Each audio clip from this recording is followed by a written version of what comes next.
ফের আগ্নেয়াস্ত্র সহ শিলিগুড়ি থেকে গ্রেপ্তার এক যুবক। ধৃতের নাম বিট্টু দাস, বয়স 24। জানা গিয়েছে, বৃহস্পতিবার রাতে গোপন সূত্রের খবরের ভিত্তিতে ডাবগ্রাম 2 নম্বর গ্রাম পঞ্চায়েতের পূর্ব মাঝাবাড়ি এলাকায় অভিযান চালায় শিলিগুড়ি মেট্রোপলিটন পুলিশের ভক্তিনগর থানার আশিঘর ফাঁড়ির পুলিশ। রাতের অন্ধকারে ওই এলাকায় সন্দেহজনক এক যুবককে ঘোরাফেরা করতে দেখলে তাকে আটক করা হয়।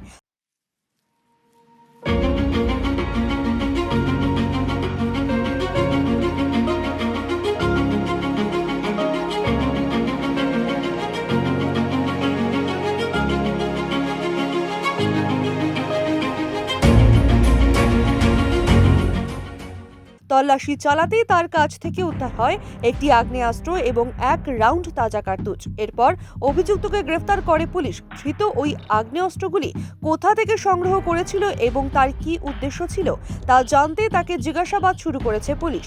ধৃতকে শুক্রবার জলপাইগুড়ি আদালতে পেশ করে গোটা ঘটনার তদন্তে নেমেছে পুলিশ।